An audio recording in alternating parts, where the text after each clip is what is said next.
Nous sommes ici à Gunuver, un secteur géothermique particulièrement actif dans la péninsule de Reykjanes. Son nom signifie littéralement « la source chaude de Guna ». Mais qui est Guna? Vous le découvrirez dans un instant.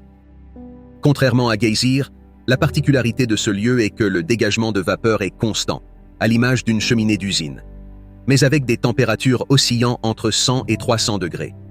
Cette source est également unique car elle est entièrement constituée d'eau de mer, en raison de sa proximité avec l'océan.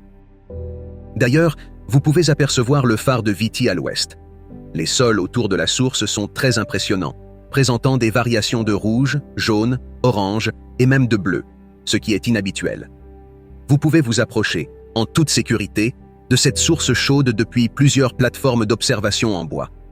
Même si la colonne de vapeur vous effleure, la distance est suffisamment grande pour ne pas vous brûler. Face à vous, une usine géothermique exploite les capacités calorifiques de ce secteur.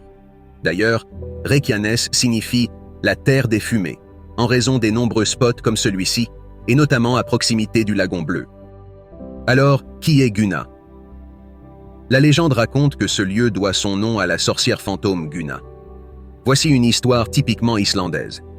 Une vieille femme du nom de Guna vivait près du site au XVIIIe siècle. Soupçonnée d'être une sorcière à cause d'une marmite constamment sur le foyer, elle était mal vue des habitants. Un jour, incapable de payer son loyer, son propriétaire prit cette fameuse marmite en gage de paiement. Guna menaça alors de ne plus manger tant que sa marmite ne lui serait pas rendue, et elle mourut de faim quelques jours plus tard.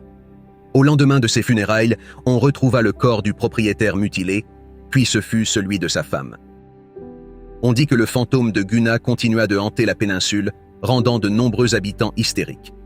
Cela dura jusqu'à l'arrivée d'un prêtre qui eut une idée astucieuse. Il confectionna une grosse pelote de laine, puis l'enroula autour de la source chaude et finalement jeta la pelote à l'intérieur. Guna aurait suivi le fil et serait tombé dans la source. Encore aujourd'hui, certains prétendent qu'à travers la brume des bassins, on peut l'apercevoir se débattant pour s'échapper.